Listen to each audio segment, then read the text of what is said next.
dis en français, il faut nous excuser un peu, parce que le patois de Letron est une société jeune et de la plaine. On essaye de ne pas laisser mourir notre patois. C'est pour ça qu'on fait l'effort de venir parler en patois dans notre langue. Notre société est entrée il n'y a pas si longtemps dans l'association cantonale du patois. Et on essaye de ne pas le laisser crapi. Alors, le premier conte, ça se passe dans le Toto vieux temps, Ino Vezo Leitro. Dans le temps, Ino Damo Denier, sur le chemin qui va Utre à la Ris, la vive en Andraille, yo la vive en petit village qui s'appela les Itelailles. Dans le temps passé, en haut à Duny, sur le chemin de la Sille, il y avait un petit village qui s'appelait les Ételas. Dans ce village, la vive en homme et en femelle, François et Zéphine, les ronds frères et soeurs. Ils restaient ensemble dans une maison appendite à la grande. Dans ce village vivaient un homme et une femme, François et Joséphine. Ils étaient frères et sœurs et restaient ensemble dans une maison appendue à la grange. Ils eran chiai in oli. Ils travaillaient d'où trail boisconne de veigne, va per le ponto, ayant ils sont de rawer. Ils y vivaient tranquilles. Ils travaillaient de petits morceaux de vigne au sommet du ponton à ravoir. Dans, ils vivent près de vin à la cave poitola. Ils vivent encore en bio morceau de pro pour guardar en avats, en moiseau, en achèvre et en mollet que l'air en mouet borgne. Sans hubla les caillons pour la boîterie. Comme ça, ils avaient assez de vin à la cave pour toute l'année. Ils avaient encore de beaux morceaux de pré pour garder une vache, une génisse, une chèvre et un mulet qui était un peu borgne, sans oublier bien sûr le cochon pour la boucherie. Quand on les veillait de temps en temps le dimanche devant la maison, on s'apercevait près que la l'usons pas en a savonnette pezzo. Quand on les voyait de temps en temps, le dimanche devant la maison, on s'apercevait un peu quand même qu'ils n'usaient pas une savonnette par jour. Deux temps, après l'hivernage, quand la vie fourna de remiser les pommes, les peris et tout ce que la vive dans le courtis, ils commençaient dans la verre bas par le bœuf si le caillon est d'abord prêt pour la danse du tremblement.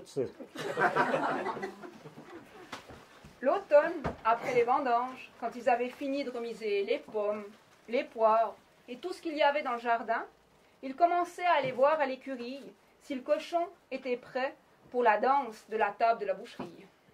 Entre-temps, Zéphine, il motive le bol moelleux pour porter le famille u pro ino des orions.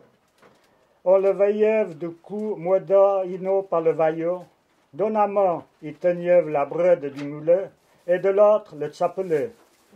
Quand Zéphine remuave les peaux pour prier, le moulet branlave la tête de rire. Entre-temps, Joséphine mettait le bas au mulet pour porter le fumier au pré, en haut, en dessus de Rion. On la voyait des fois monter par le sentier. D'une main, elle tenait la bride du mulet et de l'autre son chapelet. Quand Joséphine remuait les lèvres pour prier, le mulet branlait la tête de rire. François, lui, la lavino de Pelazzo de Sularis, prépara le bout pour l'hiver. François, lui, il allait en haut par la forêt pour préparer du bois pour l'hiver. Le justement inoli que l'azur la plus grosse poêle de sa vie. En refatant dans l'azur, la vieille boîte de conserve vide, poêle en petit cadre que peleuve dans l'herbe. C'est justement là-haut qu'il a eu la plus grosse peur de sa vie. Fouillant dans la forêt, il a vu de vieilles boîtes de conserve vides, puis un petit cadre qui brillait dans l'herbe. François, la poêle amassait le cadre, il la vraya dans la main, et la foutu une monstre campagne. Nom de bleu, le papano. Pourtant, c'est pas fou, mais dans ce machin-là, le papano. François a alors ramassé ce cadre. Puis, il l'a retournée dans sa main. Et là, il a eu un immense sursaut. Nom de bleu, c'est notre père. Pourtant, je ne suis pas fou, mais dans ce machin-là, c'est bien le père à nous. Tote Salvatja l'a metu le cadre dans la fat, l'a amassé les outils et le tourne-moda bas la maison. Tout épouvanté, il a mis le cadre dans sa poche, a ramassé ses outils, et il est très vite parti en direction de la maison. Bas par le vaillon, il pensait, Papano le mot l'a déjà dit, pour me le purgateur. Il est revenu pour nous demander de prière.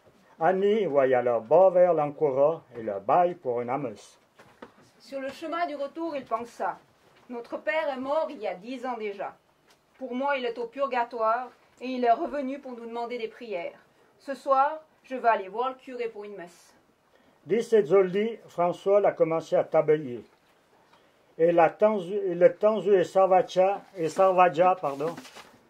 que n'a pas mis medje ni dormi. Depuis ce jour-là, François a commencé à divaguer. Il était tellement épouvanté qu'il ne pouvait plus ni manger ni dormir. Zéphine, l'air tout en souci de vers le François, comment la vive changea. Elle a encore pensé que peut-être n'a fait mal, qu'elle est tourmentada. Uban que la vive à pia le philocéra pas la veine. Joséphine était tout en souci de voir comme François avait tant changé. Elle a pensé que c'était une femme qui lui faisait tourner la tête. Ou bien alors, il avait attrapé le phylloxéra en bas la vigne. Quelques jours plus tard, Zéphine l'a été firent l'accueil de sa François. Elle a trouvé le cadre des la paillasse. Quelques jours plus tard, Joséphine, en faisant le lit de François, a trouvé le cadre en dessous du matelas. Dès que le sauce pour une autre chose, Qu'est-ce que c'est que ce truc? quand il s'en radaille dedans, et qu'il a eu la poutrade scalaire dans ce machin, la foutu un monstre à cafolaille, et la pinceau. Te vaille que ne me suis pas trompé, le preux n'a fait mal qu'il le baille tant de soucis à François. Quand elle l'a retourné et qu'elle a vu la vilaine qui était dans ce machin, elle a fait de gros rires et a pensé, tu vois, je ne me suis pas trompée. C'était donc bien une femme qui crée tous ces soucis à François. Demain matin, il va le dire, mon pauvre frère, c'est à pas d'autre mi jolie femelle qui le chla dans ce cadre pour fréquenter. Il faut pas la peine de pas m'immédier ni de remis, ma fille. Demain matin, je vais lui dire, mon pauvre frère, si pour fréquenter tu n'as pas d'autre plus jolie fille que celle qui est dans le cadre, cela ne vaut pas la peine de ne pas manger ni dormir, comme tu le fais. Pour fournir le vieux braconnier de ces eaux, que la passo en zo in ont parlé, et qu'il a expliqué que dans ce cadre-là, l'air en machin pour s'arrada dedans, c'est que Dieu en mérieux. Finalement, c'est le vieux braconnier Chezot, qui passait par là un jour, qui leur a expliqué que ce cadre-là, c'était un truc pour se regarder dedans, ce qu'on appelle un miroir. Dit cette jolie, François n'a pas eu manque dans la sarada dans la fenêtre du bois pour se raser. Depuis ce jour-là, François n'a plus besoin d'aller se regarder dans la fenêtre de l'écurie pour se raser.